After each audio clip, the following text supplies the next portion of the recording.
Oi, pessoal. Então, hoje nós viemos aqui para conversar um pouquinho sobre os casos de demissão nessa época de pandemia. O que é interessante ressaltar como dica, tá? Nesse sentido. Primeiro, essa demissão, para ela teoricamente ser discutida com relação a valores diferenciados, ela tem que ser necessariamente causada pela extinção da empresa e o empresário, nesse caso específico, iria alegar, se for o caso, óbvio, né, a força maior. Fora disso, a demissão seria nos moldes tradicionais, ou seja, quais as verbas que nós poderíamos dizer que existe discussão nesse sentido? Então, nós temos o saldo de salário, não há discussão, então a pessoa tem que receber o seu saldo de salário, tá? O 13º proporcional, no caso a esses meses, né, que já temos de 2020.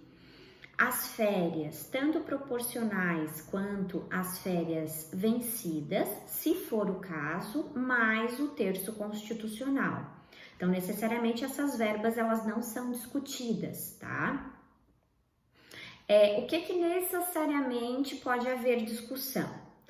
Com relação ao aviso prévio, tem uma divergência, há entendimentos, né, dizendo que esse aviso prévio, nessa situação específica de força maior, o empregador poderia, então, pagar 20% desse aviso prévio somente, e não o aviso prévio todo. Mas isso é uma discussão divergente, ainda não é nada pacífico. Por quê? Porque nós temos alguns artigos da CLT que prevêem situações diferenciadas, só que tudo isso levando em consideração que é uma situação nova, uma situação que ainda vai ser discutida, inclusive na esfera judicial.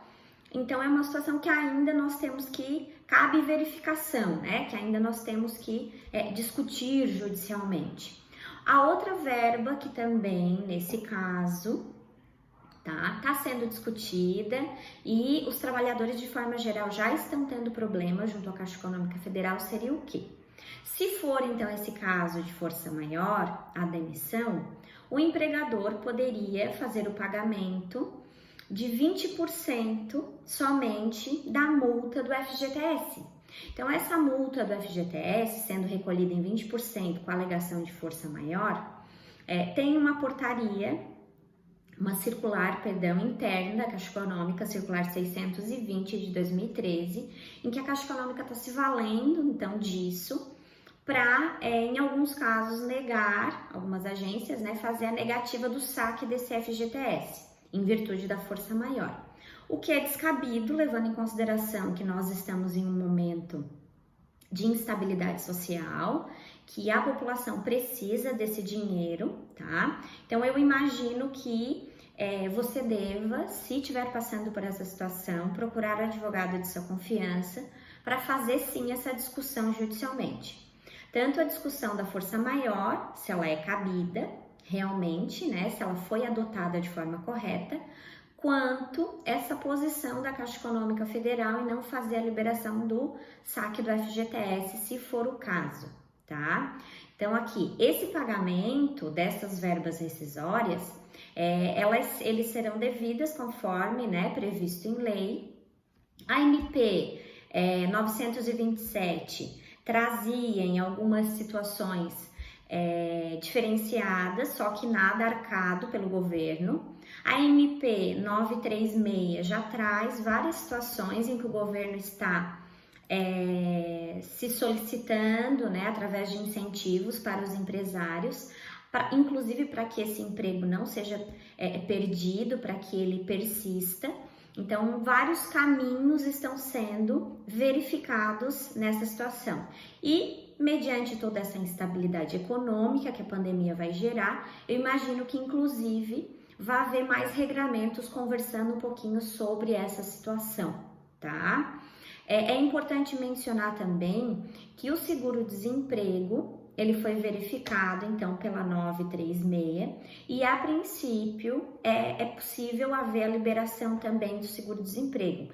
O que está gerando um problema, então, porque com a negativa da Caixa Econômica em fazer a liberação desse FGTS, não perfaz a documentação toda necessária para liberar o seguro-desemprego. Ou seja, infelizmente, nesse sentido, está se criando mais um problema social ao invés de solucionar. Então, nós, enquanto profissionais do direito, isso eu estou falando para alguns colegas ou mesmo para a população de forma geral, temos que nos insurgir judicialmente com essa situação e discutir, porque com certeza o judiciário vai ter uma decisão diferenciada com relação a isso. Então, nesse momento de instabilidade, precisamos nos ajudar, precisamos nos auxiliar e principalmente auxiliar os nossos clientes nesse sentido. Esses esclarecimentos com relação aos primeiros aspectos, né? Já que as demissões estão acontecendo, há previsão de demissões em massa, né? Então, nós precisamos, socorrer a população nesse sentido. Era o que tínhamos para hoje, espero ter contribuído.